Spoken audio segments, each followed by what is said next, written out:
ألهاكم التكاثر حتى زرتم المقابر كلا سوف تعلمون. Ma'asyiral muslimin yang dimuliakan Allah Subhanahu wa taala. Ada dua penafsiran para ulama ketika mentafsirkan kalimat alhaakumut takatsur hatta zurtumul maqabir. Penafsiran yang pertama, bahwa kalimat alhaakumut takatsur ini menceritakan beberapa kabilah yang ada di Quraisy, antara kabilah Bani Abdil Manaf dengan kabilah yang lainnya. Karena kita tahu bahwa kebiasaan bangsa Arab ini di zaman jahiliyah, mereka suka membangga-banggakan keturunan ahsab dan ansab. Kalau ahsab itu reputasi kakek moyang mereka, tapi kalau nasab itu cerita turunan ke bawah, kalau ahsab itu ke atas. Makanya Nabi SAW mengatakan ada 4 perkara dari perkara-perkara jahiliyah kalian tidak bisa meninggalkannya. Salah satunya Nabi mengatakan al-fakhru fil ansab, al-fakhru fil ahsab wa ta'nu fil ansab. Berbangga dengan ahsab dan mencela nasab. Karena berbangga mereka, jadi mereka menghitung orang-orang sukses di antara mereka, bahwa kabilah kami, lihat orang kayanya 100 orang, gitu ya. Pendekarnya 100 orang, orang-orang suksesnya 100 orang, nah gitu ya. Nanti kabilah lain menghitung juga, oh kami lebih banyak. Ketika kemudian mereka menghitung-hitung yang hidup, maka mereka pun akan menghitung orang-orang yang sudah meninggal. Mereka datang ke kuburan, kemudian ditunjukkan nih kuburan ini mantan menteri, yang itu mantan presiden, yang itu mantan ini mantan itu. Maka yang satunya juga sama nih, kuburan ini juga sama, sampai hitung kuburan, kan orang-orang jahiliyah itu. Ya. Makanya kemudian Allah Subhanahu wa taala mengatakan alhaakumut takatsur hatta zurtumul maqabir. Ketika mereka menghitung orang hidup mereka dan sudah tidak ada lagi, maka mereka datang ke kuburan, kemudian mereka menghitung orang-orang yang sudah dikubur. Lihat orang-orang jahiliyah. Makanya Allah Subhanahu wa taala berfirman dalam Al-Qur'an, fa idza qadaitum manasikakum fadhkurullaha kadzikrikum abaikum. Fa idza qadaitum manasikakum, kalau kalian sudah selesai melaksanakan manasik haji kalian, maka ingatlah Allah sebagaimana kalian selalu menyebut-nyebut bapak moyang kalian. Karena mereka suka seperti itu, berbangga dengan ahsab dan juga nasab. Ini satu penafsiran. Penafsiran yang lain, maksudnya alhaakumut takatsur hatta zurtumul maqabir ini, artinya jangan sampai kemudian menyibukkan kalian, karena kalian ini sibuk dengan mencari harta, kekayaan, kedudukan, kepemimpinan, sampai kalian lalai mengingat Allah Subhanahu wa taala sehingga kematian menjemput kalian. Itulah makna alhaakumut takatsur hatta zurtumul maqabir.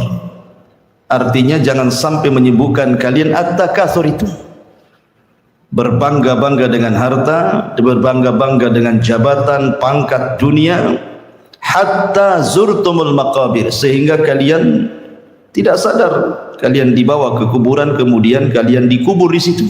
Sementara harta tidak dibawa, jabatan tidak dibawa, kepemimpinan tidak dibawa, apalah maknanya orang yang masuk ke dalam kubur itu. Makanya kenapa kemudian para ulama mengatakan bahwa kemuliaan jasad itu kalau ruh ada padanya. Selama jasad itu ada ruh yang disebut dengan nafsun jiwa, maka orang itu masih dimuliakan. Apakah anda jadi menteri, jadi presiden, orang kaya, RT sekalipun, kalau ruhnya masih nempel di jasad, dimuliakan? Coba ruhnya dicabut dari jasad, tinggal jasadnya saja begitu ya, dimuliakan enggak? Enggak akan dimuliakan. Karena semuanya sama, kalau sudah ruhnya keluar jadi jenazah kan gitu. Pakaiannya sama, warnanya putih, diantar oleh keranda sampai dikubur. Dikubur pun ditinggalkan manusia. Mau anda mantan apapun, kalau sudah dikubur ditinggalkan manusia. Lalu apa yang disombongkan? Alhaakumut takatsur hatta zurtumul maqabir. Karena begini ikhwan, di dalam Al-Quranul Karim Allah subhanahu wa ta'ala berfirman, i'lamu annamal hayatud dunya la'ibun wa zinatun wa tafakhurun bainakum wa takathurun fil amwali wal aulad. Ini hakikat dunia. Nabi SAW mengatakan hakikat dunia itu, i'lamu, ketahuilah, innamal hayatud dunya, kehidupan dunia itu satu, la'ibun, hanya permainan. Yang kedua, zinatun, hanya bangga-banggaan saja, perhiasan saja. Kemudian tafakhur bainakum, saling berbangga dan sombong di antara satu dengan yang lainnya. Kemudian yang keempat, takathurun fil amwal, hanya memperbanyak harta saja. Kemudian yang terakhir, wal audah, memperbanyak anak, kemudian bangga dengan anak. Ini 5 perkara hakikat dunia. Makanya kemudian di ujung ayat Allah mengatakan, wa mal hayatud dunya illa mata'ul ghurur, kehidupan dunia ini hanya perhiasan yang menipu hakikatnya. Maka di sini Allah mengatakan, alhaakumut takatsur, jangan menyibukkan kalian dari zikir kepada Allah karena kalian sibuk mengejar dunia dan meninggalkan akhirat. Makanya kenapa ketika Nabi SAW bicara tentang orang yang mereka meninggalkan salat, apa kata Rasul? Ulaika ma'al, mereka bersama orang-orang yang disebutkan dalam hadis Nabi. Pertama, ma'a Fir'aun, akan dikumpulkan bersama Fir'aun. Kemudian wahaman, dikumpulkan dengan Haman. Kemudian yang ketiga dikumpulkan dengan Qarun, dan yang keempat dikumpulkan dengan Ubay ibn Khalaf. Rasul menyebutkan 4 orang ini, orang yang tidak pernah atau meninggalkan salat. Maka mereka dikumpulkan dengan 4 orang ini. Pertama Fir'aun, yang kedua Haman, yang ketiga Qarun, dan yang keempat Ubay bin Khalaf. Kenapa? Karena orang lalai dari salat itu biasanya, pertama Fir'aun maksudnya kekuasaan. Ketika orang sibuk mengejar kekuasaan, berpolitik, maka dia akan disibukkan dengan itu dan tidak akan memikirkan salat. Yang kedua Haman. Haman itu perdana menteri, perdana menterinya Fir'aun, Haman itu. Maka sibuk melayani penguasa dengan cara menjilat penguasa, ke sana kemari mempromosikan gitu, supaya diangkat lagi, kalau bisa 10 periode ya. Sibuk sana sini, akhirnya lupa salat. Kemudian Allah contohkan dengan Qarun, karena Qarun itu sibuk dengan harta. Orang kalau sibuk dengan harta, jama'a mala wa addada yahsabu anna malahu akhlada, maka lupa dengan salat. Kemudian dicontohkan dengan Ubay bin Khalaf, karena Ubay bin Khalaf ini seorang peniaga, orang yang sibuk dengan berdagang, mencari harta dengan berdagang, maka akan melalaikan dari salat. Makanya Allah katakan di sini, alhaakumut takatsur hatta zurtumul maqabir. Jangan menyibukkan kalian dari berlomba-lombanya kalian mencari harta, mengejar dunia, mengejar kekuasaan, nanti juga kalian akan masuk ke kuburan. Itu maksudnya ya. Ma'asyiral muslimin yang dimuliakan Allah subhanahu wa ta'ala, Nabi SAW ketika menjelaskan tentang hakikat harta, maka Nabi SAW mengatakan, maluka ma akalta fa afnaita, wa ma labista fa ablaita, wa ma tasaddaqta fa abqaita. Hartamu, kata Rasul, yang kau makan pasti habis, yang kau pakai pasti usang, tetapi yang kau belanjakan itulah sesungguhnya hartamu yang sesungguhnya. Makanya Rasul mengatakan, idza mata ibnu Adam in qata amaluhu illa min salasin, salah satunya sadaqatun jariyah. Sedekah yang mengalir itulah harta yang akan dibawa mati. Selebihnya harta itu hakikatnya at-tajmi wa tafriq. Apa tajmi wa tafriq itu? Tajmi itu hanya mengumpul-ngumpulkan saja, habis itu ditinggalkan. Itulah hakikat harta. Karena orang itu semakin tua, ketika dia dari muda memang sudah jadi pembisnis sukses, semakin tua bukan beristirahat. Coba lihat para pengusaha itu kan, makin tua itu bukan beristirahat, artinya bukan mencukupkan dengan yang ada, yang dia cari semasa di dunia, tapi justru makin tua makin sibuk dia, makin buat cabang sana, cabang sini, cabang sana, cabang sini. Sebagaimana dengan bertambahnya uban, bertambahnya pula kesibukan dunia. Itulah orang tua. Artinya harta ini tidak akan mengenyangkan, bahkan tidak akan memuaskan sama sekali. Kalau seandainya dia bercita-cita punya satu lembah emas, sudah punya itu pasti pengen dulu lagi lembah emas kedua, lembah emas ketiga, dan begitu seterusnya. Makanya kemudian ulama mengatakan hakikat harta itu tajmi, dikumpulkan sampai rumahnya banyak, kendaraannya banyak, asetnya di mana-mana. Tidak terasa kemudian kena stroke atau kecelakaan di jalan, tiba-tiba mati. Lalu apa yang ditinggalkan coba? Dari pagi sampai sore dia bekerja, dari muda sampai tua dia bekerja, sudah banyak hartanya mati. Itulah makanya hakikat harta itu dikumpulkan kemudian ditinggalkan menjadi rebutan ahli warisnya. Makanya Allah mengingatkan dengan kalimat alhaakumut takatsur hatta zurtumul maqabir. Ada seorang penyair mengatakan, ara ahlal qusuri idza umitu banau fawqal maqabiri bis-suhuri abau illa mubahatan wa fakhran alal fuqara'i hatta fil quburi. Aku melihat mereka orang-orang kaya itu apabila mereka mati, maka mereka akan membangun di atas kuburan mereka layaknya istana. Mereka enggan kecuali hanya sekedar membangga-banggakan dirinya terhadap orang-orang fakir, sampai pun ketika mereka masuk ke dalam kuburan. Artinya bahwa sekaya apapun orang itu pasti mati. Fir'aun di mana sekarang? Di kuburan. Namrud di mana? Di kuburan. Kaum Ad yang kuat-kuat itu sekarang di kuburan. Kaum Samud, kaum Nuh, semua di kuburan. Dan ketika Nabi SAW mengistilahkan hatta zurtumul maqabir, ketika kita ke kuburan, apa bahasanya? Ziarah kubur kan? Ziarah kubur. Kalimat ziarah itu bukan menetap, namanya ziarah. Antum datang ke rumah saya, ana ziarah ke rumah Abu Humairah. Apakah kemudian ketika antum masuk rumah saya, antum tidak mau pergi sampai mati di situ? Enggak kan? Paling sebentar saja ziarah itu. Namanya ziarah kan mampir, ngobrol, terus pulang. Artinya bahwa kuburan itu juga tempat ziarah. Karena ada alam lain selain kuburan. Namanya akhirat nanti, padang mahsyar, ada surga dan neraka. Di kuburan pun mampir. Bukan selamanya orang di kuburan itu. Sebagaimana orang di dunia juga mampir, di kuburan juga mampir. Nanti hakikat kehidupan itu imma fil jannah wa imma fil nar.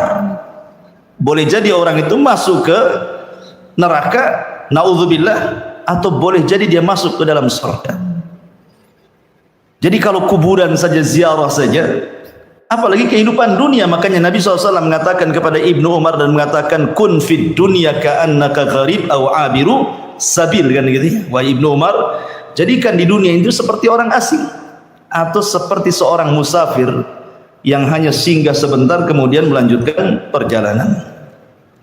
Ma'asyiral muslimin yang dimuliakan Allah Subhanahu wa taala. Kemudian Allah Subhanahu wa taala mengatakan, alhaakumut takatsur hatta zurtumul maqabir kalla saufa ta'lam thumma kalla saufa ta'lam.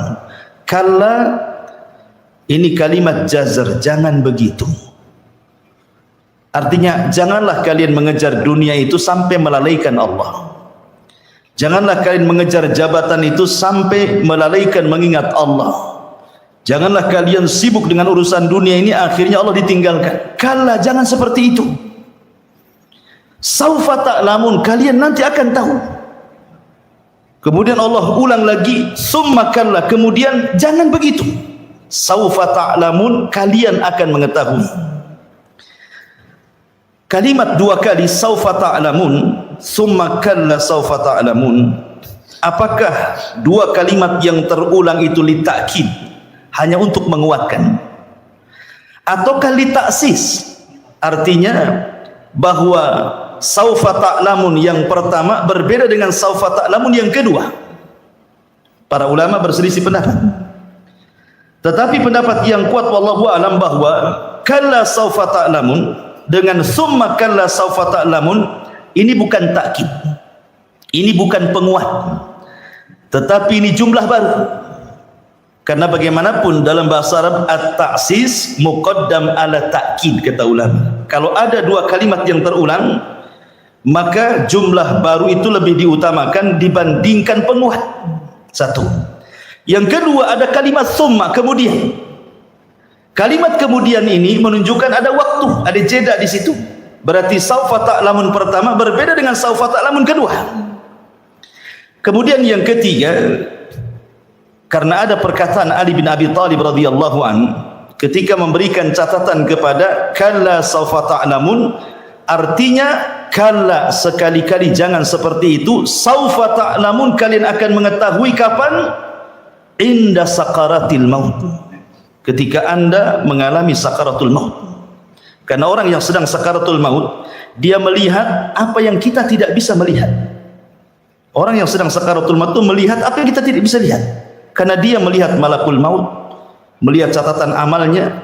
Fakashafna anhu ghita'ak, dan Allah singkapkan penutup kegaiban. Artinya ketika kita masih hidup kita tidak bisa melihat, tapi orang yang sedang sakaratul maut, dia melihat malakul maut dan melihat catatannya walaupun sesaat. Ini makna yang pertama. Kemudian summa kalla saufa ta'lamun, kata Ali bin Abi Thalib, maksudnya saufa ta'lamun kedua ini. Dan jangan seperti itu, karena engkau akan mengetahui kelak kalau sudah masuk di dalam kubur. Jadi saufa ta'lamun yang kedua ketika sakaratul maut, dan kalla saufa ta'lamun yang kedua ketika orang sudah masuk ke dalam kubur. Begini gambarannya, ikhwan. Ketika orang sedang sakaratul maut, maka Allah subhanahu wa ta'ala mengutus, ada yang mengatakan 4 malaikat. Satu malakul maut, memang tugasnya hanya mencabut nyawa saja, namanya disebut malakul maut. Kemudian yang 3 itu disebut rusulul maut. Makanya Allah berfirman dalam Al-Quran, tawaffathum rusuluna. Tawaffathum rusuluna menggunakan jamaah. Maka mereka diwafatkan oleh rusuluna, utusan-utusan kami. Lah tugas 3 malaikat ini, pertama mengambil kain kafan dari sorga, yang kedua membawa hanut minyak wangi dari sorga, dan yang ketiga menghabar gembirakan kalau dia ruhnya orang beriman. Sebagaimana firman Allah Azza wa Jalla, innal ladzina qalu rabbuna Allah tsumma istaqamu tatanazzalu alaihimul malaikatu alla takhafu wa la tahzanu wa abshiru bil jannati allati kuntum tu'adun.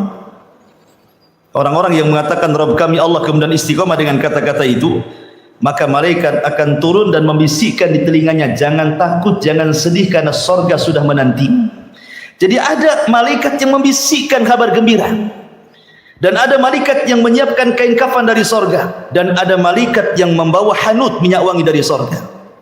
Jadi ketika malakul maut mencabut roh itu, kemudian diletakkan di kain kafan, kemudian dibungkus, dan tugas malaikat maut sampai di sini.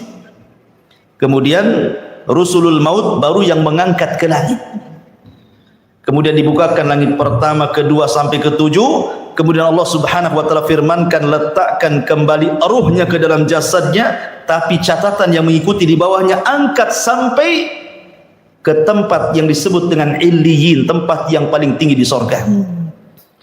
Lah ulama mengatakan, ketika memberikan catatan hatta idza balagatit taraq wa qila man raq, apabila ruh itu sudah sampai di sini, ruh itu kan keluar dari mulut, sebagaimana Allah meniupkan ruh lewat mulut, maka dikeluarkan dari mulut.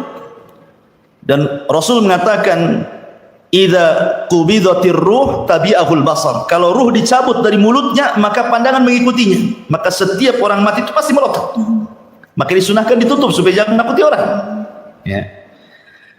Lah di situ ketika Allah mengatakan hatta idza balagatit taraq, ketika ruh sampai di tenggorokan, wakila man rah, siapa yang bisa meruqyah dia? Maksudnya mengembalikan, mengobati dia, mengembalikan ruhnya, enggak ada yang bisa. Lah ketika itu Allah mengatakan fakashafna anhul ghita'a, Allah singkap alam kegaiban bagi dia. Dia bisa melihat malakul maut. Kita tidak bisa melihat malakul, tapi orang yang sedang sakarat dia tahu malakul maut, nampak bagi dia. Dan juga catatan amalnya, ya. Kalau catatan amalnya selama di dunia itu baik, ya kan, maka di situ terkadang ditampakkan husnul khotimah, terkadang dia meninggalnya senyum, terkadang berkeringat di dahinya, terkadang membaca Al-Quran, terkadang membaca la ilaha illallah, ditampakkan di situ, ya.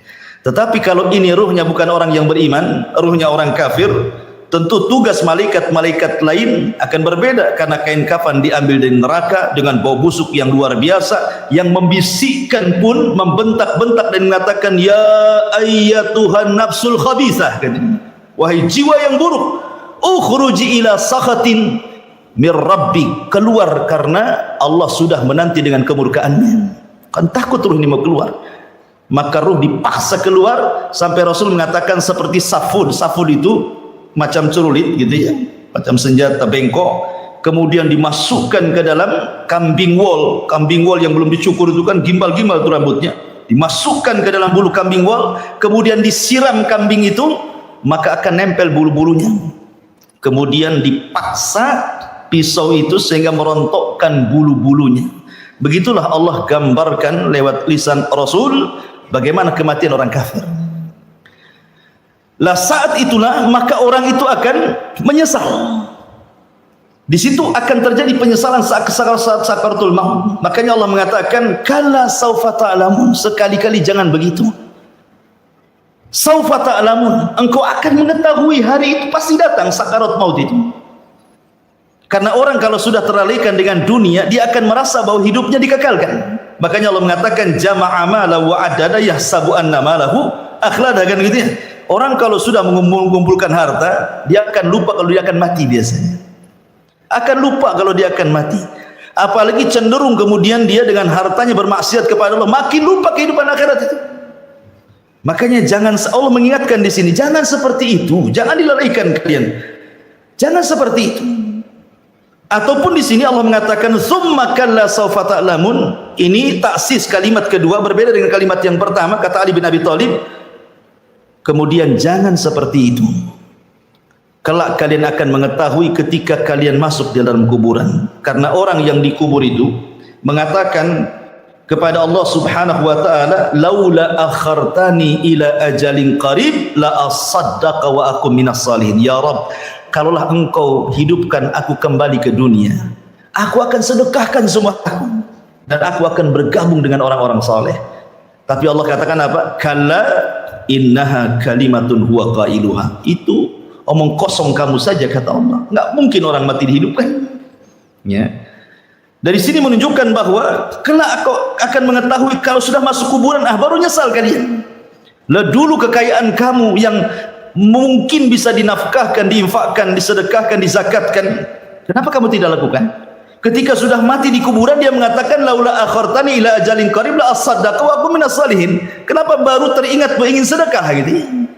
Nah, jangan sampai mengejar dunia terlalaikan dari dua peristiwa saat sakaratul maut dan ketika orang sudah masuk ke dalam kuburan. Kalla saufa ta'lamun tsumma kalla saufa ta'lamun. Kalla law ta'lamuna ilmal yakin. Sekali-kali jangan begitu. Kalian akan mengetahui dengan pengetahuan yang sangat yakin. Di sini ada 3 kalimat ta'lamun kan? Ada 3 kalimat ta'lamun di sini ya. Kalla saufa ta'lamun 1. disebut ta'lamun. Kemudian summa kalla sawfa ta'lamun, disebut lagi ta'lamun di sini. Kemudian kalla law ta'lamun, ta'lamun lagi. Ada 3 fi'il mudhari' semua membahasakan dengan ta'lamun. Sebagian ulama mengatakan dari sinilah para ulama beristimbat bahwa ilmu itu ada 3. Ada ilmul yakin, ada ainul yakin, ada haqqul yakin. Ya. Pertama ilmu yakin. Dia yakin karena ada ilmu dengan melihat dalil Quran, sunnah, yakin bahwa akhirat itu ada, alam kubur itu ada. Ya. Kemudian ainul yakin. Ainul yakin itu yakin, meningkat keyakinannya karena melihat. Kapan? Ketika engkau melihat malaikat maut saat mencabut nyawa, ketika engkau sudah masuk ke dalam kuburan, engkau melihat kondisi kuburan, jadi ainul yakin. Hakul yakin ini kalau sudah merasakan apa yang dirasakan dari azab kubur atau nikmat kubur. Makanya kalau saya analogikan sederhana seperti ini, kita yakin Ka'bah itu ada di Mekah. Anggaplah sekarang ini tidak ada handphone, kita masih ke zaman batu dulu. Orang-orang yang haji dan umrah pasti bercerita tentang Ka'bah di Mekah, dan kita yakin ada Ka'bah di Mekah. Itu disebut ilmu yakin karena banyaknya orang cerita Ka'bah. Kemudian setelah itu eranya beda, tahu-tahu muncul handphone, ada YouTube, syuting Ka'bah, lagi sholat, berpindah dari ilmu yakin menjadi ainul yakin. Oh iya, nampak nih Ka'bahnya ada di handphone. Kan itu ya. Kemudian Allah takdirkan antum punya uang, antum haji, antum umrah, antum tawaf di Ka'bah, antum tempelkan di tangan di Ka'bah. Betul memang Ka'bah itu ada. Hakul yakin. Satu paham ya? Itulah maratib tentang ilmu. Ada ilmu yakin, ada ainul yakin, ada hakul yakin. Kalau ilmu yakin karena pengetahuan, kalau ainul yakin karena melihat, kalau hakul yakin karena bisa dipegang. Antum sudah merasakannya. Lah, masalahnya ketika kita cerita tentang kehidupan akhirat, di dunia itu hanya ilmu yakin saja kan? Hanya ilmu yakin saja. Kita tahu adanya jahanam, adanya sorga, adanya neraka itu berdasarkan nas-nas Al-Quran dan hadis Nabi SAW yang sahih. Kita yakin orang yang beriman pasti ada neraka itu, pasti ada sorga itu. Tetapi kan belum ada ainul yakin. Kapan itu? Nanti ada. Makanya Allah mengatakan la tarawunal jahim, engkau akan melihat jahanam nanti. Dan itu berpindah dari ilmu yakin menjadi ainul yakin. Kalau orang masuk ke dalamnya kemudian disiksa, baru engkau betul-betul hakul yakin, merasakan azab. Kalau takdirkan naudzubillah masuk neraka. Ya. Ma'asyiral muslimin yang dimuliakan Allah Azza wa Jalla. Di sini Allah mengatakan kalla law ta'lamuna ilmal yakin. Sekali-kali jangan seperti itu. Maksudnya jangan sampailah mengejar dunia itu meninggalkan akhirat, meninggalkan mengingat kepada Allah, beribadah kepada Allah. Lau ta'lamuna ilmal yakin, seandainya kalian tahu dengan ilmu keyakinan kalian bahwa Allah akan membangkitkan kalian setelah kematian. Itu maksudnya yakin di sini artinya bahwa Allah akan membangkitkan kalian setelah kematian. Maka jawabannya, lau itu kan ada jawabannya. Apa jawabannya? Di sini jawabannya makhdhuf, disembunyikan. Jadi para ulama mengatakan jawaban lau di sini, seandainya kamu mengetahui dengan pengetahuan engkau yang yakin bahwa engkau akan dibangkitkan, lama alhaqumut takatsur, tentu kalian tidak mungkin menyibukkan dengan takatsur. Itu jawabannya. Karena nanti la tarawunal jahim ini bukan sambungan daripada kalla law ta'lamuna ilmal yakin. Itu kalimat baru tuh. Makanya salah kalau orang membaca ketika jadi imam, dia harus berhenti di sini, jangan disambung. Karena ada orang membaca itu seperti ini, kalla law ta'lamuna ilmal yaqini la tarawunal jahim. Ini salah baca. Karena ini kalimat baru di sini. Berarti kalau antum baca Quran, Ketika antum mengatakan kalla saufa ta'lamun, summa kalla saufa ta'lamun, kalla law ta'lamuna ilmal yakin, titik sampai di sini. Sudah enggak ada lagi jumlah. Kemudian Allah mengatakan la tarawunal jahim. Nah, ini kalimat baru. Ya, kalimat baru yang mencontohkan tadi ada ilmul yakin, ada ainul yakin, ada hakul yakin. Ya.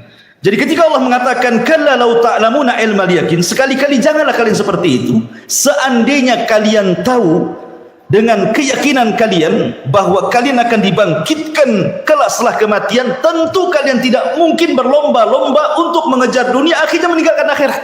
Nah, gitu takdirnya. Ya. Berarti titik jumlahnya sampai di sini. Baru kemudian Allah Subhanahu wa taala memberikan contoh tentang ilmul yakin, ainul yakin, hakul yakin. La tarawunal jahim summa la tarawunaha ainal yakin. Di sini la tarawunal jahim adalah ilmul yakin. Kenapa? Karena tentang adanya neraka itu disebutkan dalam Al-Quran, dan Nabi SAW juga suka menggambarkan bagaimana kengerian neraka itu. Dan bagi kita orang yang beriman harus yakin apapun yang dihabarkan Quran sebuah kebenaran, apapun yang diucapkan Rasul sebuah kebenaran. Karena Al-Quran yang mengatakan al-haqqu mir rabbik fala takunanna minal mumtarin, kebenaran itu ada pada Rabbmu, jangan ragu-ragu. Dan Rasul mengatakan uktub ma wa ma kharaja minni ilal haq, catat saja karena semua yang keluar dari lisanku semua kebenaran. Artinya ketika Quran ngomong tentang neraka, Rasul bersabda tentang neraka, kita harus ada keyakinan. Itulah kalimat la tarawunal jahim. Kemudian dari ilmul yakin Allah contohkan berpindah menjadi ainul yakin. Apa? Summa la tarawunnaha ainal yakin. Kemudian kalian kelak akan melihat neraka itu dengan kedua mata kalian. Karena begini ikhwan, saya akan cerita sedikit tentang akhirat. Ketika manusia dibangkitkan di padang mahsyar itu, maka manusia akan dipermisalkan dengan dua binatang. Pertama laron, yang kedua belalang. Quran menyebutkan seperti itu. Adapun laron disebutkan dalam surah Al-Qariyah. Al-Qariyatu mal qariyah wa ma adraka mal qariyah yauma yakunun nas kal farash. Kal farashil mabsus. Farash itu artinya belalang. Apa namanya laron? Itu tahu laron kan? Laron itu kalau yang hidup di sawah-sawah, kalau nengok lampu pasti dia akan ngejar lampu tuh. Lihat cara terbang laron, tidak beraturan. Tidak ada ceritanya laron itu tertib ketika terbang, nggak ada. Yang ada nabrak kawannya kan. Tahu-tahu sayapnya sudah berserak saja di bawah tuh. Tahu-tahu sudah jatuh satu. Ya. Beda dengan belalang, keunggulan belalang itu kalau dia sedang terbang dengan kawanannya, maka dia akan tertib mengarah ke satu arah. Lah Allah sebutkan dua binatang, pertama kal farashil mabsus, yang kedua kal jaradil muntashir, seperti jarad belalang yang berterbangan, yang berhamburan.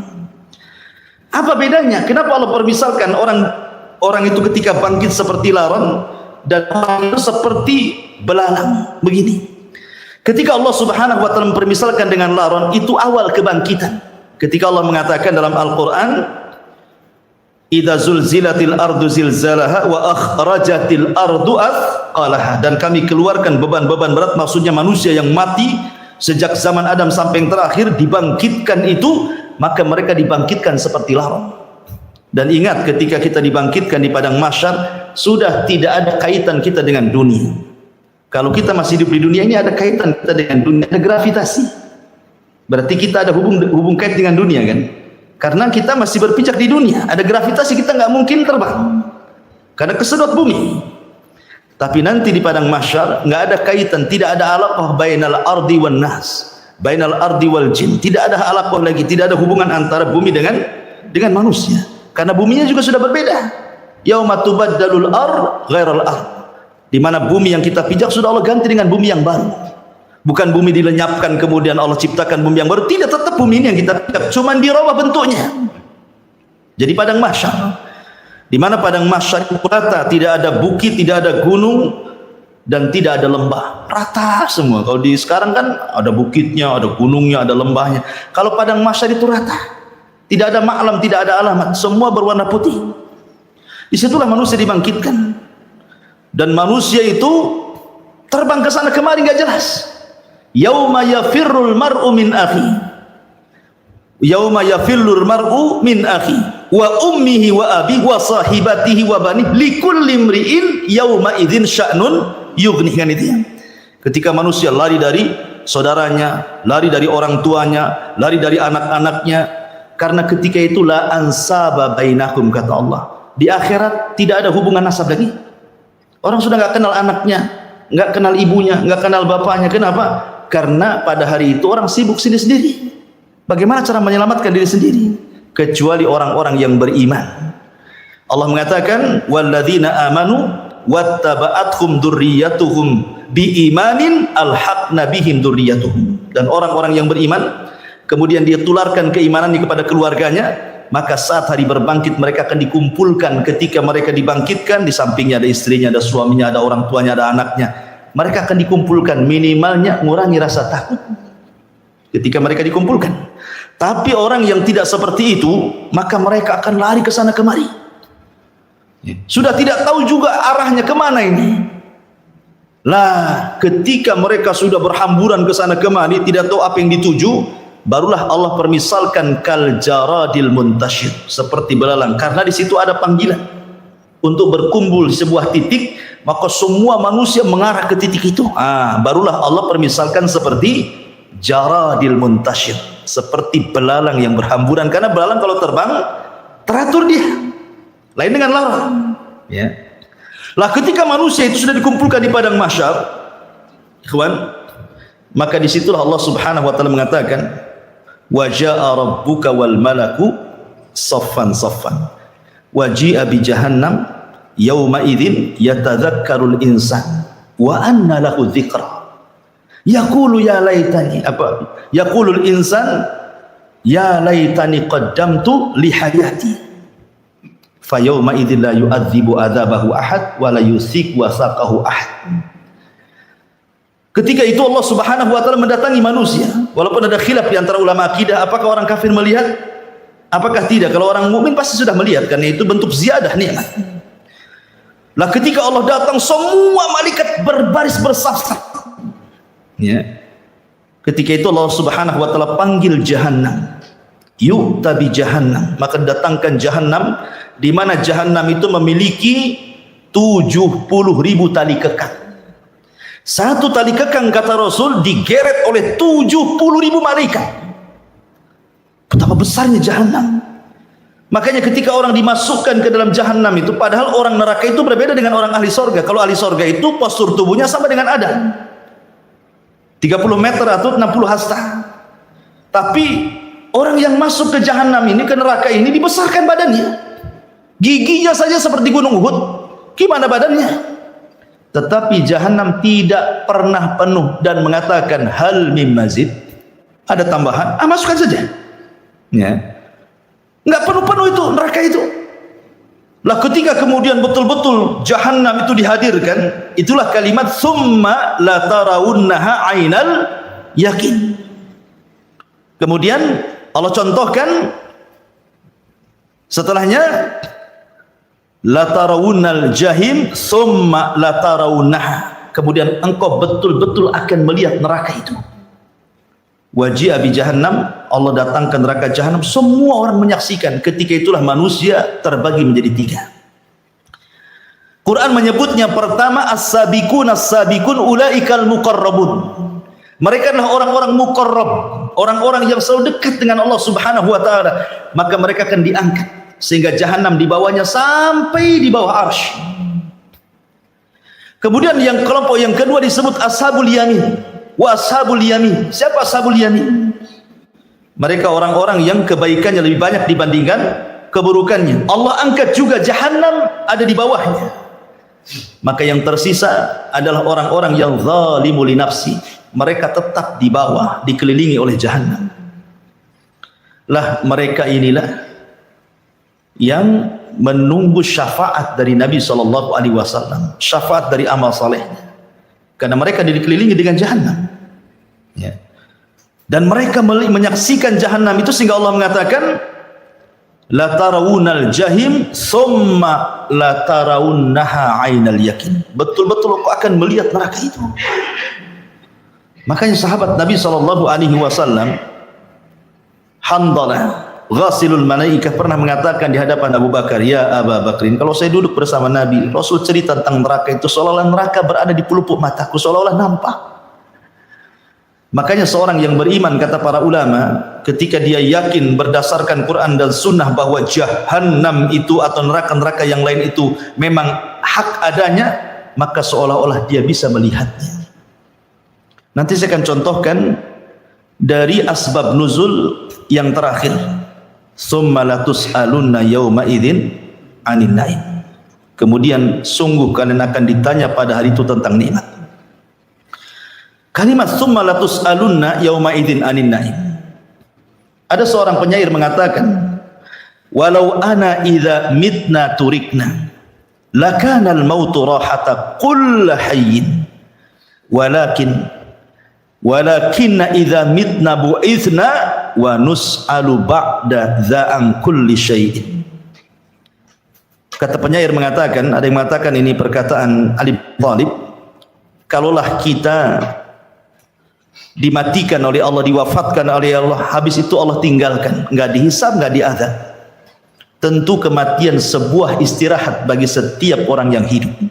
Kalau seandainya orang habis mati selesai gitu ya, nggak diapa-apain, tentu kematian sebuah istirahat. Pantaslah orang itu untuk bunuh diri, menyelesaikan keperitan hidup dunia, bunuh diri sajalah. Tetapi walakinna idza mitna bu'isna, masalahnya apabila kita mati kemudian kita dibangkitkan, wa nus'alu ba'da dza'an kulli syai'in, kemudian ditanya segala sesuatu yang kita lakukan di dunia. Ini masalah ya. Semua akan ditanya masalahnya. Tsumma latus'aluna yauma idzin 'anil na'im. Kisah ini ada asbab nuzulnya. Kalau asbab nuzul al-hakumut takatsur, ini cerita orang Mekah. Berarti dari segi ini disebut Makkiyah. Tapi kalau dari segi tsumma latus'aluna yauma idzin 'anil na'im, ini asbab nuzulnya Madani. Jadi ada sebuah riwayat yang sahih. Ketika Madinah suatu ketika dilanda musim pacaklik hebat. Sampai orang sudah kelaparan. Makanan tinggal sedikit. Maka tiba-tiba Abu Bakar dan Umar radhiyallahu anhu keluar fi waqti zahir, di waktu ketika panas terik. Orang Arab itu jarang keluar di waktu itu karena panas ekstrim di sana itu. Ketika mereka keluar, tiba-tiba berjumpa dengan Nabi sallallahu alaihi wasallam.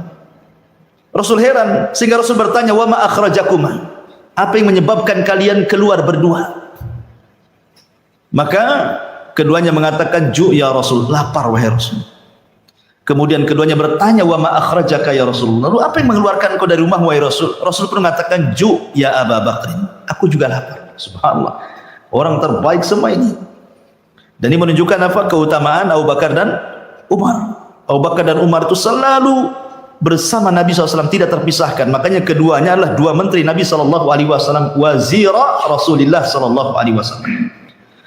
Maka Nabi SAW kemudian mengajak keduanya untuk pergi ke perbatasan Madinah. Di sana ada seorang sahabat Ansar yang dermawan, namanya Malik ibn Tihama al-Ansari, atau dikenal dengan Abu Khaisam kunyahnya. Ketika Nabi SAW sampai di rumah Abu Khaisam ini, ketika itu Abu Khaisam sedang pergi, tapi ada isi di rumahnya, istrinya.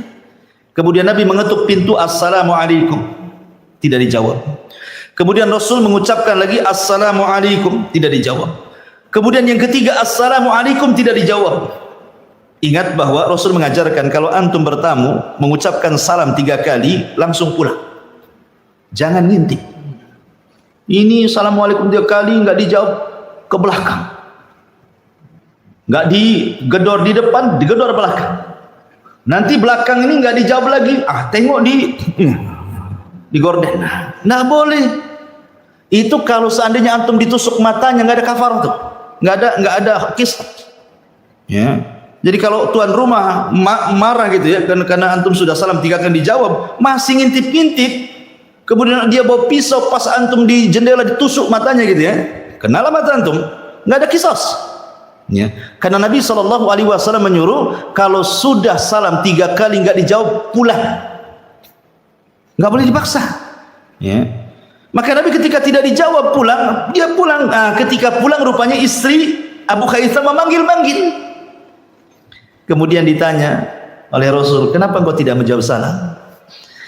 Kata istrinya Abu Haitham ini, sengaja Rasul, aku tidak menjawab salam karena saya ingin lebih diperbanyak doa bagiku. Apalagi engkau yang berdoa, karena salam itu kan doa. Assalamualaikum warahmatullahi wabarakatuh, doa selamat, doa rahmat, doa berkah. Makanya saya sengaja nggak jawab. Kalau kamu 3 kali salam berarti 3 kali doa. Sahabat dulu kan. Biarkan kamu terus. 3 kali doa, saya cuma menjawab waalaikumsalam sekali saja. Ya. Kemudian Rasul bertanya, mana suamimu? Maka dia mengatakan, suamiku lagi mengambil air tawar. Karena air tawar itu susah di zaman itu. Maka Rasul kemudian menunggu sampai datang Abu Haitham. Ketika Abu Haitham Malik ibn Tiham al-Ansari ini melihat Nabi SAW, Abu Bakar dan Umar, tentu tidak ada tamu yang lebih istimewa dibandingkan tiga-tiganya. Senang dia. Langsung kemudian dia pun memanjat pohon kurma, mengambil rutab, kurma yang basah itu, ya kan? Dan menyuguhkan Nabi SAW rutab dan air putih. Maksudnya langsung dijamu dulu sambil mengambil pisau untuk menyembelih kambing. Ketika dia hendak menyembelih kambing, yang ketika itu kambing ini mengeluarkan susu, punya anak yang paling besar, dia kan lagi punya anak, lagi nyusui, otomatis disitulah orang itu bisa minum susu. Ketika mau disembelih yang itu, kata Rasul, iya kawal halib, jangan kau sembelih yang itu. Kemudian Rasul mengisyaratkan yang ini saja, maksudnya jada. Jada itu kambing kacang yang umur usianya setahun itu, yang kecil gitu ya. Kasus yang ini saja. Kenapa? Karena memang waktu kelaparan, janganlah kasihan. Susunya kan bisa diminum. Orang lagi musim lapar. Yang ini, maksud Abu Haitham itu, Malik ibn Tiham, kan ingin memuliakan Nabi. Pasti dia akan memberikan terbaik untuk tamu, kan begitu. Tapi Nabi SAW mengajarkan bagaimana ada bertamu. Ya, ada bertamu, Rasul jangan tidak mau menyusahkan tuan rumah, maksudnya. Jangan yang ini saja. Beda dengan antum. Ya, keluarkanlah semuanya. Gitu ya, nggak bersyukur, dikasih kopi minta teh susu. Jadi Nabi ingin meringankan, makanya kemudian Nabi menyuruh yang ini, akhirnya disembelih jada itu, kemudian dikuliti dan direbus, kemudian dihidangkan. Rasul sudah minum, sudah makan tamar, dihidangkanlah itu daging rebusan itu. Ketika kemudian sedang makan, posisi makan, namanya daging rebus itu kan keluar asap. Tiba-tiba Nabi SAW menangis, ya. Sehingga kemudian Abu Bakar Siddiq radhiyallahu yang lagi makan nih, berhenti dia, ikut menangis, tanpa bertanya kenapa Anda menangis Rasulullah. Itulah ciri khas Abu Bakar. Apapun yang dilakukan Nabi langsung dilakukan dia, tanpa bertanya apa alasannya. Beda pula dengan Umar. Umar mengatakan lagi makan nih, melihat keduanya menangis kan hilang seleranya. Dia mengatakan, ya Rasulullah, harusnya lagi seperti ini senanglah, di depan kita nikmat Allah. Ini nikmat semuanya, ada daging, ada tamar, ada minum. Harusnya senyum, bukan menangis, kan gitu kan. Maka kemudian Umar bertanya, apa sebab menangisnya Rasul? Kata Nabi SAW, ya Umar, sesungguhnya ini yang kita makan ini, daging, tamar, air, la tus'alunna yawma idzin anin na'im, akan ditanya. Turunlah surah Takatsur. Dari segi ini berarti Madani, ya, karena kejadian kan di Madinah, ya. Coba bayangkan kalau seandainya hanya daging kambing, kemudian juga tamar, kemudian air putih akan ditanya di hadapan Allah. Anda bisa bayangkan orang yang emasnya gram-graman itu, ya kan? Orang yang uangnya miliar-miliar itu, orang yang asetnya di mana-mana itu, yang tanahnya hektar-hektar di mana-mana itu. Cemana itu pertanyaannya? Daging saja ditanya. Makanya Allah Subhanahu wa taala berfirman, "Falyanzuril insan ila ta'ami." Hendaklah manusia itu melihat makanan yang dimakannya. Kenapa kita disuruh melihat makanan yang dimakannya? Karena ada 2 faedah. Pertama, kalau kita melihat makanan yang kita akan makan, akan menimbulkan rasa takut. Kenapa? Ini akan ditanya, halal atau haram. Ya. Ini dari hasil halal atau haram, zatnya halal atau haram. Timbul rasa takut kan gitu, sehingga dia tidak akan memakan kecuali yang halal. Seperti Abu Bakar Siddiq radhiyallahu anhu ketika diberikan hadiah oleh mantan budak ini, mereka kan rupanya dia dapat dari hasil perdukunan. Dia pura-pura jadi dukun, bukan dukun beneran. Rupanya ramalannya benar. Akhirnya dikasih hadiah tamar, dihadiahkan kepada Abu Bakar. Sama Abu Bakar langsung makan. Pas habis dimakan, tanya, kau dapat dari mana? Dia mengatakan, inni takahantu ya Abu Bakrin. Aku pura-pura jadi dukun, tapi kok benar pula ramalanku. Dapatlah hadiah ini. Ya. Abu Bakar langsung dimasukkan nih telunjuknya ke dalam mulutnya sampai dimuntahkan. Orang-orang mengatakan, ya Abu Bakrin, kau akan mati. Kata Abu Bakar, demi Allah, kalau bukan hanya sekedar makanan yang kumuntahkan sampai nyawaku ikut muntah sekalian, itu lebih baik dibandingkan Abu Bakar masukkan makan yang haram ke perutku. Luar biasa Abu Bakar. Jadi masyarul muslimin yang dimuliakan, jadi kalau kita melihat makanan timbul rasa takut. Bukan antum lihat makan launya apa, bukan begitu. Jadi pelajarannya hendaklah melihat makanan yang kita makan itu maksudnya di sini timbul rasa takut bahwa ini semua akan ditanya. Kemudian yang kedua, timbul roja, harapan. Kalau kita mensyukuri nikmat yang kita makan, la in syakartum la azidannakum. Kalau kalian syukur, Allah tambah nanti makanannya. Ya. Jadi ada dua di situ, ada khauf war roja di situ. Nah, itu yang harus ditanamkan ketika orang lihat makanan. Lah ketika Nabi SAW nangis, kenapa Rasul nangis? Apa alasan Nabi nangis coba di situ? Pertama, boleh jadi karena Nabi SAW ingat bahwa semua nikmat akan ditanya. Maka Nabi SAW menangis. Nabi loh ya, takut kepada Allah Azza wa Jal bahwa makanan yang dimakan akan ditanya, summa latus'aluna yawma idzin anin naim. Itu Nabi yang dijamin masuk surga. Yang kedua, ketika melihat asap mengepul dari daging yang rebusan itu, boleh jadi Nabi SAW teringat dengan neraka. Afara'aitumun naral lati turun a'antum ansha'tum syajarataha am nahnu munsyi'un nahnu ja'alnaha tadhkiratan, kata Allah. Apa kata Allah? Afara'aitumun naral lati turun. Tidakkah kau lihat api yang kau nyalakan itu?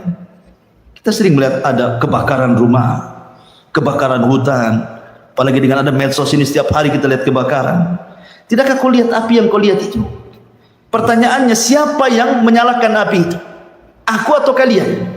Sesungguhnya aku jadikan api itu tadhkirah. Ketika kita melihat api di dunia, seolah-olah kita diingatkan api di akhirat, itu maksudnya.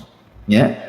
Masyarul muslimin yang dimuliakan Allah Azza wa Jalla, maka Nabi SAW mengajarkan hal yang luar biasa, bahwa kita harus takut bahwa nikmat akan ditanya. Yang kedua, kita diingatkan dengan akhirat.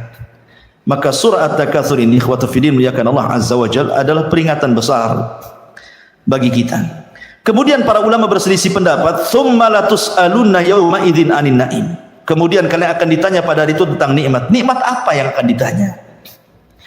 Pendapat yang pertama, dan itu pendapat Abdullah ibn Mas'ud radhiyallahu an, mengatakan ketika mentafsirkan tsumma latus'alunna anin naim, ay al-amnu was-sihhatu. Rasa aman dan juga kesehatan ini akan ditanya.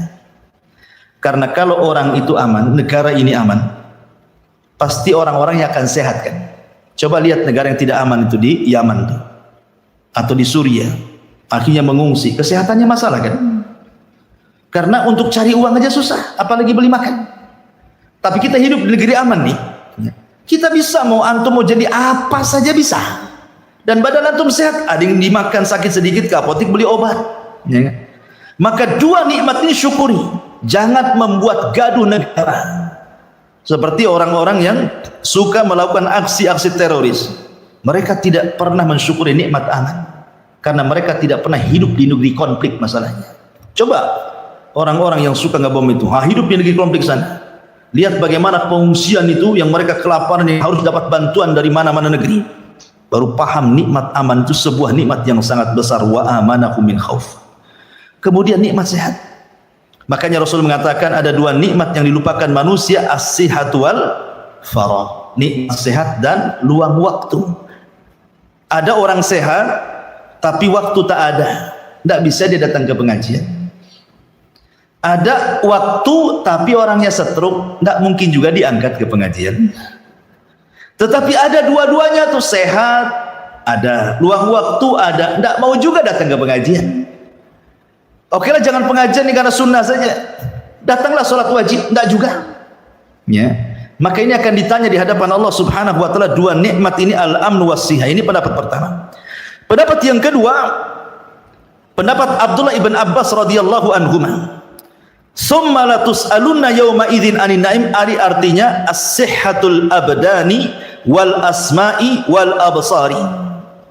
Pertama, kesehatan badan, yang kedua pendengaran, yang ketiga penglihatan. Semua akan ditanya. Jadi sehatnya badan kita ini akan ditanya, antum gunakan untuk apa ketika sehat ini? Disibukkan dengan urusan apa? Dunia kah atau ngejar akhirat kah atau 50-50 kah, kan begitu? Kan ditanya. Termasuk pendengaran ini nikmat Allah. Antum mendengarkan apa setiap hari? Karena ada orang setiap hari itu musik aja, mulai dari muda sampai tua, karena dia musisi masalahnya. Ya kan? Musisi amatir. Suaranya nggak jelas tapi terus saja dia dengar musik, kan itu. Nah, itu kan ditanya tuh. Kemudian penglihatan. Makanya dahulu Nabi SAW menceritakan tentang kisah seorang Bani Israel yang tidak pernah maksiat, satu maksiat pun seumur hidupnya. Masya Allah, ada ya orang kayak gitu di zaman Bani Israel. Tapi ya, kemudian Allah wafatkan, kemudian Allah berdirikan di pintu sorga, kemudian Allah katakan udkhulil jannah bi rahmati, masuklah kau ke dalam sorga karena rahmatku. Tidak mau dia mengatakan, ya Rabb, orang masuk sorga karena rahmatku kalau sebelumnya berbuat dosa. Kemudian kau kasihi dia, kau rahmati dia, wajar dia masuk surga karena rahmatmu, karena dia pernah melakukan dosa. Lah, aku tidak pernah melakukan dosa. Aku tidak mau masuk surga karena rahmatmu, masukkan aku karena amalanku. Kata Allah, baik, kalau gitu hitung pahalamu. Nah, hitung pahalamu berapa? Dihitung pahalanya, rupanya sekian banyak pahala, tidak bisa menandingi nikmat penglihatan. Karena dia takut tidak masuk surga, akhirnya mengatakan, ya sudah ya Rabb, masukkan aja aku dengan rahmatmu.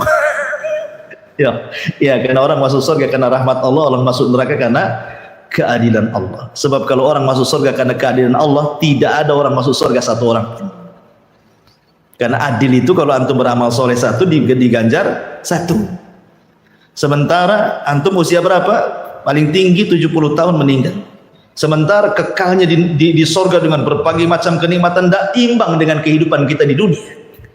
Kalau orang masuk surga karena keadilan, nggak ada satupun orang masuk surga. Makanya orang masuk surga itu karena rahmat kasih sayang Allah.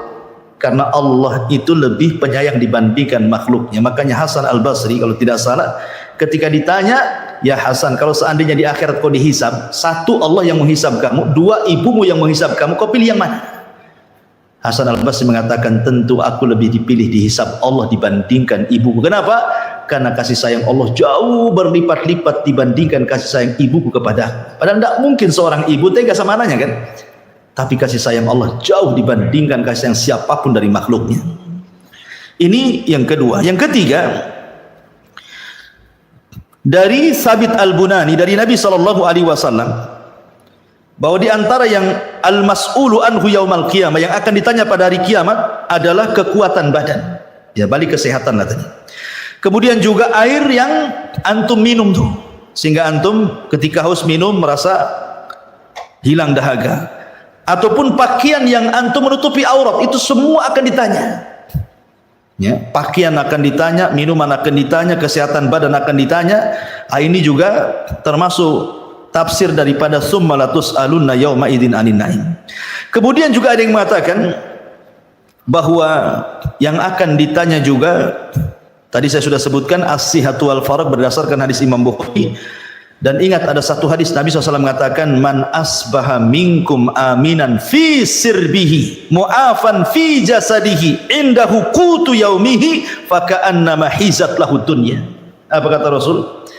Kalau antum di pagi hari antum aman, tidak ada yang meneror antum, nggak ada debt collector masuk ke rumah, nggak ada orang pinjam online, nelpon karena antum tidak pernah pinjam.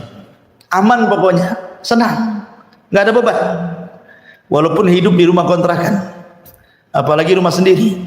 Kemudian mu'afan fi jasadihi, dan Allah berikan kesehatan. Antum tidak ada kolesterol, nggak ada asam urat, nggak ada stroke, nggak ada apa, sehat. Ya, antum bisa kesana kemari. Ya. Indahu qutu yaumihi, dan antum ada yang dimakan hari itu. Walaupun hanya 2 kali makan atau 3 kali makan, apa kata Rasul? Faka'annama hizat lahud dunya. Itu seolah-olah dunia ada di genggaman antum. Karena tiga-tiganya menyulitkan orang. Kalau orang diteror dalam kehidupan, betapa banyak orang bunuh diri gara-gara diteror kan? Saya kemarin lihat YouTube itu ada gara-gara pinjaman online 10 juta lebih saja. Karena diteror bunuh diri dia. 10 juta bisa bunuh diri. Ya. Kemudian yang kedua, sakit badannya susah. Sampai stres orang sakit itu. Ada orang stres terbaring itu sampai bertahun-tahun, sampai dia kasihan dengan menjaganya, akhirnya lebih mati daripada hidup. Ya kan? Ataupun susah cari makan, terpaksa akhirnya ngais ngemis di jalan-jalan gitu, dihilangkan rasa malunya, yang penting makan. Kan susah tuh. Tapi kalau 3 perkara ini Allah cukupi, itu sebenarnya antum sudah, dunia itu di genggaman kita sebenarnya. Itu yang kita cari. Apa yang antum dicari? Kan dicari itu kan keamanan, bisa makan, sehat badan. Nah, itu yang dicari dari dunia. Ah, selebihnya nikmat ini gunakan fi sabilillah, di jalan Allah Subhanahu wa taala. Inilah di antara tafsir surah At-Takatsur yang disebutkan oleh para ulama tafsir. Wallahu a'lam bishawab.